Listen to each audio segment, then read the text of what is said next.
In short, only Hadrat Muhammad understood the meaning of the Qur'an and explained it in his hadiths. It is he who explained the Qur'an. The correct book of explanations of the Qur'an is his hadiths. By not sleeping or resting, by sacrificing all their free time, our religious scholars gathered these hadiths and wrote books of tafsir, explanations of the Qur'an. The book of tafsir entitled Baydawi is one of the most powerful among them. Baydawi was written by Qadi Abdullah bin Umar, rahmatullahi ta'ala alayh, who passed away in 685 or 1286 of the Christian era in Tabriz. To understand even these books of tafsir, it is necessary to learn the 20 main branches of knowledge well by working ceaselessly for 30 years. There are 80 subdivisions that are the branches of these 20 main branches of knowledge. One of the main branches is the science of tafsir. These branches of knowledge had different savants and myriads of books. Various Arabic words that are used today have different meanings in the science of fiqh than from the meanings which they have in the science of tafsir. Even the same word conveys various meanings, depending on its place in the Qur'an and the particles it takes. The Qur'an's translations by those who do not know these vast branches of knowledge or made according to today's Arabic convey meanings far from the meanings in the Qur'an al-Kerîm. Everybody understands the hints, the meanings from the symbols in the Qur'an in proportion to the strength of his iman. Tafsir is not something done simply by writing or expressing in words. Tafsir is a radiance, nur, that occurs to the hearts of the great religious men. The books of tafsir are the keys to this radiance. As the jewels are revealed when you unlock the drawer with the key, in a similar way does a radiance occur to the heart by reading those tafsirs. Those who knew the 80 branches of knowledge well understood the tafsirs, and in order to explain them to religiously ignorant people as we are, they wrote thousands of books suitable for people of various categories. Valuable Turkish tafsirs such as Mawakib, Tabyan, Abulis are amongst them. Tabyan is a tafsir that was prepared in 1110 Hijri. The tafsir of Vehbi Effendi of Konya is a book of preaching.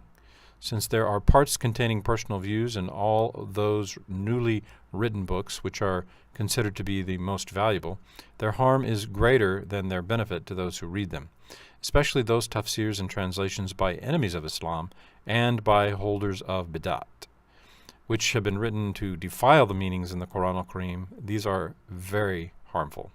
These are all poisonous.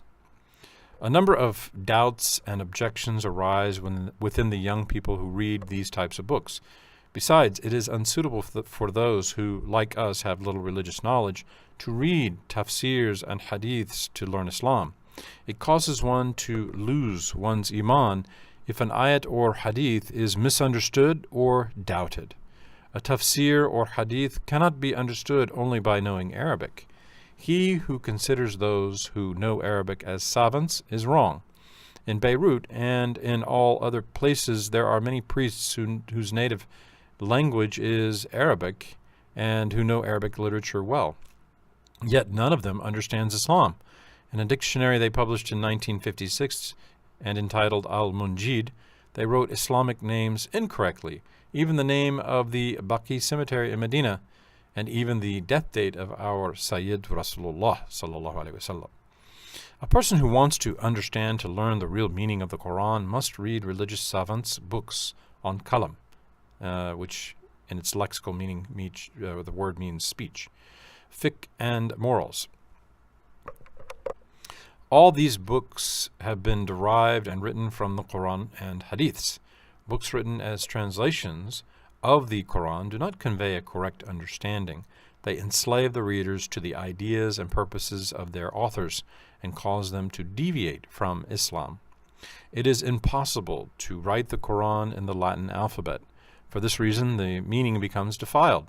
The transliterations thus read become a meaningless crowd of noises rather than the Quran. This fact is written in the magazine Al-Muallim, printed in 1986. For example, salat will be fasid, unacceptable, if one reads the word ihad as ihat.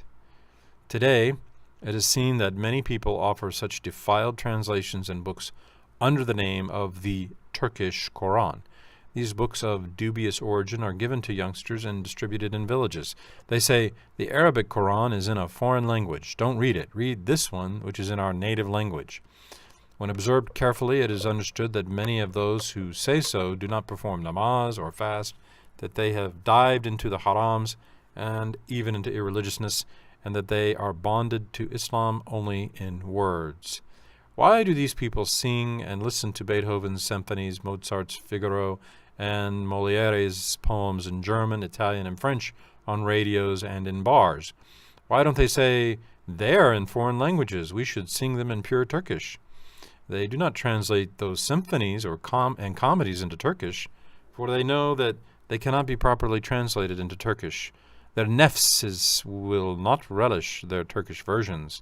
Their Turkish versions cannot be said to be Beethoven's or Chopin's work. By the same token, Muslims cannot enjoy these books as they enjoy the Quran. They cannot nourish their souls. The facts which we have stated above are written in a splendid style in the preface of the Turkish Ma'al of the Qur'an al-Kerîm, prepared and published in 1381 or 1961 of the Christian era by the Directory of Religious Affairs in Turkey. The Director of Religious Affairs, H. Husni Erdem, the author of this preface, says, a book such as the Qur'an al-Kerîm, which has the Balaghati Illahi, or divine eloquence, and Ijazi Illahi, divine conciseness, cannot be properly translated into any other language, Turkish or else. The explanations made under the light of former tafsirs may be called ma'al, explanations, rather than translations.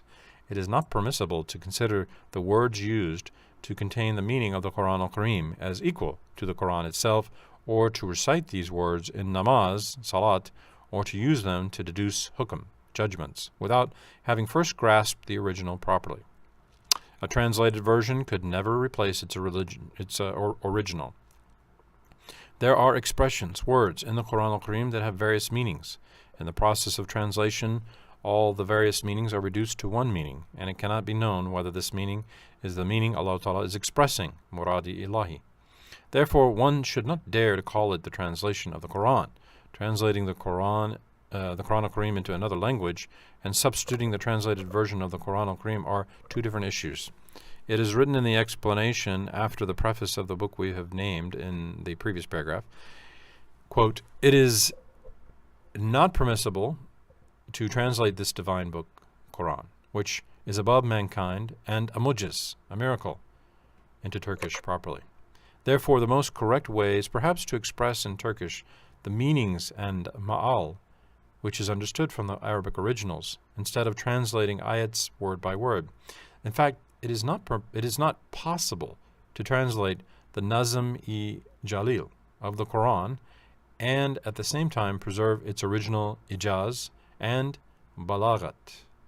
But to translate it in the form of ma'al is possible. It is not possible to indicate the features of both languages in a translation from one language into another. The first translation of the Quran in Europe was rendered into Latin in 537, or 1141 of the Christian era. It was translated into Italian in 919 Hijri, or 1513 of the Christian era, into German into 1025 Hijri, or 1616 of the Christian era, into French in 1056 Hijri, or 1647 of the Christian era, and finally into English in 1057, or 1648 Hijri. Today, there are about 30 translations in all these languages, but in these translations made by individuals with certain tendencies, there are many wrong interpretations and even purposeful errors. It is permissible to translate the Quran into other languages, yet one cannot learn all the rules of the Islamic religion from a translation. There are also other rules which were determined through Hadith Sharif's Ijma and Qiyas. These are learned in detail from books of fiqh, which were written by the scholars of Ahl Sunnat. So highly esoteric are some teachings of the Qur'an al-Karim that their meanings have been comprehended only by our blessed Prophet, who in turn explained them to his Sahaba. His utterances explaining the Qur'an al-Karim are termed Hadithi Sharifs. Later, some new situations arose wherein Hadithi Sharifs were not clear enough so that people could decide on how to act.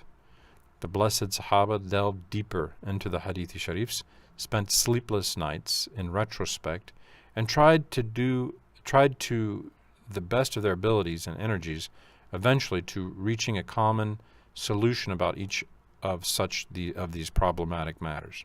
So it goes without saying, however, that unanimous solution was totally based on the facts they had learned from the Qur'an al-Karim and from the best of the entire creation, sallallahu alaihi wasallam, the Prophet, peace be upon him, and not on their personal views and opinions.